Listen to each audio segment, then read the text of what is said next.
अस्सलाम वालेकुम रहमतुल्लाहि व बरकातुहू। दोस्तों, मैं इरफान खान आप तमाम का इस्तकबाल करता हूँ। आज का ये जो शॉर्ट वीडियो के जरिए मालूमात देने की मैं कोशिश कर रहा हूँ। सीटीईटी की आंसर की आ चुकी है, उस पर मैंने वीडियो नहीं बनाया क्योंकि वो जनरली सभी को मालूम होता है और करना क्या है, चेक करना है, बस दूसरा कुछ भी नहीं होता है। अब ऐसे कैंडिडेट्स जो सीटेट में पास हो गए, सीटीईटी अपीयर बोलकर उन्होंने टैट का फॉर्म भर दिए, टैट का फॉर्म अपीयर बोलकर भर दिए, ठीक है, मेरे बात पे गौर करो।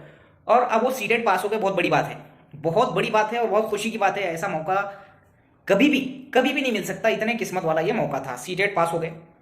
अब ऐसे कैंडिडेट भी है, चलो जो सीटेट 1 पास हो गए, डीएड है, वो 1 से 5 के लिए एलिजिबल हो गए। अगर वो ग्रेजुएट है, ग्रेजुएशन वगैरह उनका है, तो वो सेकंड पेपर अगर उन्होंने निकाल लिए होंगे तो वो ग्रेजुएशन बीएससी है तो 2 पेपर के लिए भी पात्र है। सीटीटी 2 पास है तो 6 से 8 के लिए भी पात्र है, या बीए वाले हैं डीएड के साथ में, तो वो दोनों जगह पात्र है। लेकिन ऐसे कुछ कैंडिडेट है दोस्तों, आप में से जो बहुत से है जो पास नहीं भी हुए। खैर देखो, आज नहीं कल पास तो होना है इंशाल्लाह, उसमें कोई बात नहीं। लेकिन जो पास हो चुके हैं उनको दिली मुबारकबाद। लेकिन जो ओनली बीएड है, जो डीएड नहीं है, जो डीएड नहीं है, ओनली बीएड है, जिन्होंने दोनों पेपर दिए थे, ठीक है, मेरे बात को समझो।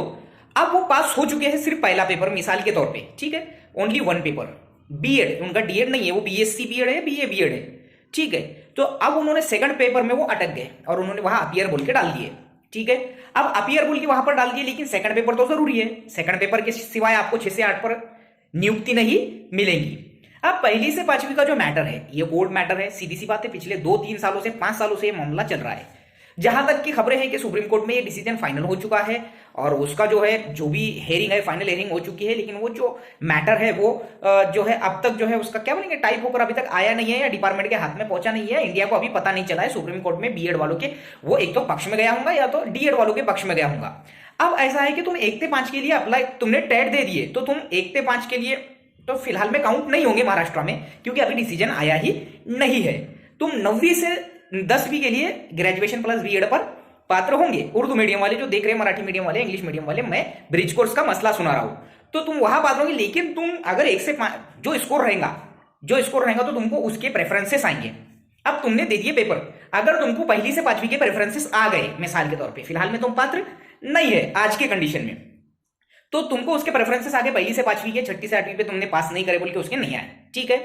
लेकिन उधर जो है 9वीं 10वीं के भी आ गए, अगर वहां आ गए ऑप्शन, मतलब कि तुम फिलहाल में वो ऑप्शन दे सकते। लेकिन जब भी इन फ्यूचर में अगर तुम्हारा फ्यूचर में सिलेक्शन हो भी जाता है, पहली से 5वीं पर मेरिट में तुम बैठ भी जाते हैं, तो एज पर द रूल वहां पर तुमको जब तक के एक तो डिपार्टमेंट के हाथ में वो डिसीजन नहीं आता, ये गवर्नमेंट ऑफ महाराष्ट्र के हाथ में, शिक्षण विभाग के हाथ में जब तक वो डिसीजन नहीं आता, जब तक वो अपॉइंटमेंट नहीं मिल सकती। अगर मिल भी गई तो तुमको वहां कोर्ट के अधीन रहकर, यानी कि ऐसा बोला जाएगा, मिसाल दे रहा हूं मैं सिर्फ, अब जो फैसला आएगा वो जब मान्य करना पड़ेगा, वहां सिग्नेचर लेते हैं हमारी, कि अगर वो अपॉइंटमेंट तुम्हारा दे देते हैं तो तुमको कोर्ट का अगर इन फ्यूचर डिसीजन आ गया, तो अगर तुम्हारे फेवर में वो नहीं आता है तो तुमको नौकरी छोड़ना पड़ेगी, उस पर हमारी साइन भी रहती है। अगर तुम्हारे फेवर अगेंस्ट में जाता है तो, अगर फेवर में आता है तो फिर तो सवाल ही नहीं आता, फिर बाद में तुमको ऑन ड्यूटी ब्रिज कोर्स भी करना होगा 6 महीने का डीएड के बदले में, ठीक है। ये मामला है, समझ में आया।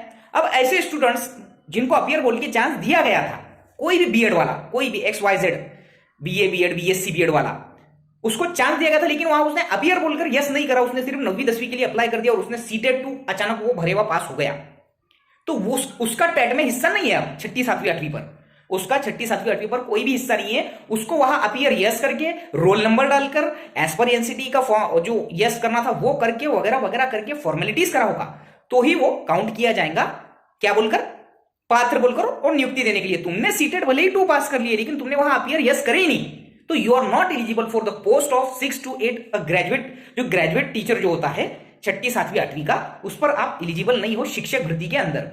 ये चीजें मुझे क्लियर करनी थी, ये शॉर्ट वीडियो को आपको गौर से देखना है। बाकी जिनका डीएड है और ग्रेजुएशन है, जो दोनों सीटेट पास हो गए, वो तो पात्र है ही है। जिनके आंसर की के हिसाब से मिसाल के तौर पे 90 92 आ रहे, वो थोड़ा नॉर्मलाइजेशन का इंतजार करो कि नॉर्मलाइजेशन में आगे पीछे 2-4 मार्क हो रहे हैं आजकल। जिनका 90 95 97 आ गया, उतना फर्क नहीं आता, नीचे माइनस नहीं आता। जिनका 88 भी आ गया होगा, 88 87 भी आ गया होगा, तो थोड़ा सबर करो, नॉर्मलाइजेशन में आगे भी जा सकता है इंशाल्लाह, आगे पीछे होते रहता। तो 91 पर थोड़ा आकर अटके होंगे तो ऐसा नहीं है, थोड़ा पीछे भी जा सकते हैं, आगे भी जा सकते हैं। तो ये चीजें थी। बीएड बीएससी बीएड वाले, बीए बीएड वाले जो कोरे पारे जिनके पास डीएड नहीं था, उनको ये बात समझ में आ गई होंगी और दूसरों को भी समझ में आ गई। तो ये वीडियो था, ये शॉर्ट वीडियो के जरिए यही बताना था। मिलेंगे अगले वीडियो में ऐसे ही इन्फॉर्मेशन अपडेट्स के साथ, ऐसे ही मालूमात के साथ, मवाद के साथ। आप इस चैनल को ज्यादा से ज्यादा सब्सक्राइब करने के लिए लगाइए शेयर कीजिए, उर्दू मीडियम के अपने स्टूडेंट्स तक पहुंचाइए ताकि उनका भी फायदा हो सके। और टेट की तैयारी चालू रखिए क्योंकि 22 से इंशाल्लाह एग्जाम चालू हो जाएंगे। अगर नहीं भी हुए तो 22 से बोले तो 24 से भी हो सकते हैं, मे भी पॉसिबल है। इस पर सवाल मत पूछो आप, ये तो तुम नीचे सवाल ही कर देते सर 24 से हो रहे क्या आप, ऐसा है क्या वैसा है क्या, वो सवाल मत पूछो। 22 से हो जाएंगे इंशाल्लाह जो डेट्स है उस पर। अस्सलाम वालेकुम।